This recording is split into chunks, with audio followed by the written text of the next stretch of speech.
Pacific Drive takes place in an alternate version of the Pacific Northwest, the Olympic Exclusion Zone. There's a lot of urban legends and strange history in the area that inspired us, and we wanted to explore where that took us, from concept art to what's in-game.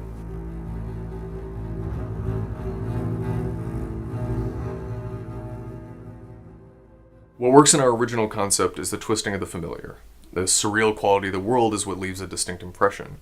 Early in its history, the Olympic Peninsula was very much as you'd expect, but at a certain point things drastically changed, and as you explore, you get to figure out how. It's these mysterious changes that help build our world and establish our setting.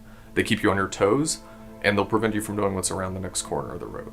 When it comes to the Pacific Northwest and the Olympic Peninsula, there is so much that comes to mind that matches with Pacific Drive.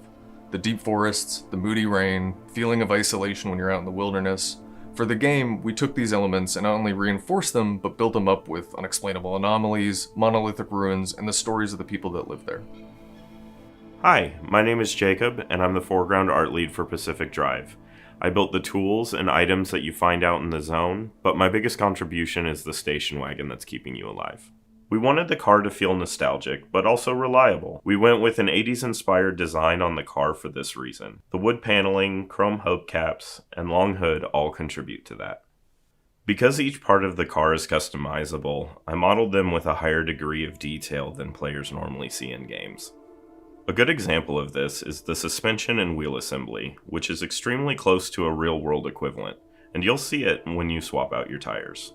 Our quintessential American station wagon has seen some hard miles. By the time the player sees it, there's some rust, some sketchy parts, and mismatched wheels to visually sell that our car has a long history in the zone. The view from behind the wheel is under constant iteration. We're communicating a lot of information to the player. Our kit-bashed approach to the tech, features, computer components, old-school displays, and camera parts that you would have seen throughout the digital revolution. And that attitude of making do extends to most of the tools and items the player crafts in the game. Aesthetically, the tools the player uses are all of an improvised nature. They shouldn't feel complete or finished, but functional enough to get the job done. A great example of this is the battery pack, which can be used to jumpstart the car, or give it some extra juice while out on a run. It's clearly made up of an old wooden toolbox, whatever cables are laying around, and a half-exposed battery. In any working garage, this might be a major hazard, but out in the zone, it works just fine. One of my favorite tools to use, the scrapper, consists of a pull-string motor powering a spinning metal cylinder, which features rusty, bolted-on teeth. There's clearly no room for any refinement, so your trusty C-clamp serving as a handle will have to make do. When a player crafts these tools, we're showing quite clearly that you will need to improvise and slap together whatever you can find to survive in the zone. Keep an eye out for that extra scrap of metal or a little duct tape. It could make all the difference during your next successful run. Hey, I'm Larry, lead environment artist in Pacific Drive. We've put a lot of work into building the Olympic Exclusion Zone. We've got the forest and swamp biomes, which you might have already seen, but there's more in the zone for you to discover. Each has its own personality, but visually they're going to be very different. The further you go, the more hazards you'll experience, the more volatile and dangerous it's going to look. Things get pretty crazy. In terms of the buildings you'll discover, the garage is the most important. It's your own personal Batcave.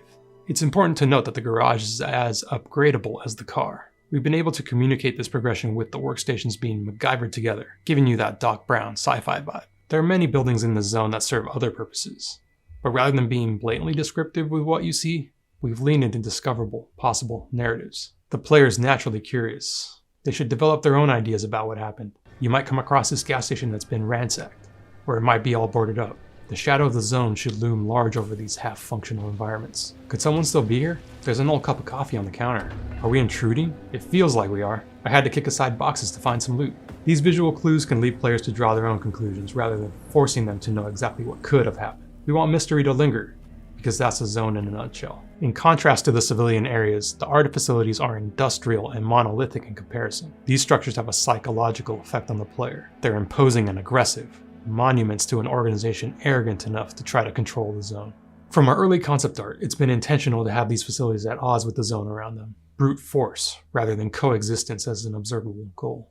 The inner walls are a great example of this failure to coexist. Their massive man-made interiors are overrun with terrifying anomalies. abandoned machinery, and supplies left to rot in large shipping containers. As the player moves through these areas, the number one goal is to survive, and there is history here to discover. We want to give our players a chance to pursue their own interpretation of what happened to the people of the zone when it all began. Overall, these environments and the impressions we're trying to give of the zone are visually designed to push players around the next corner, that there's something exciting there, or illuminating, to add to their story. As we began to see the Olympic exclusion zone take shape, we started to find that our own ideas of the Pacific Northwest coalesced into something new and never before seen. That's what we wanted to have happen for Pacific Drive. It's a surreal and twisted version of our recognizable world, one that has its own interesting stories to uncover, but is also alive and filled with the unexpected. The zone is its own character in the game, and our players will get to create their own stories as they explore it.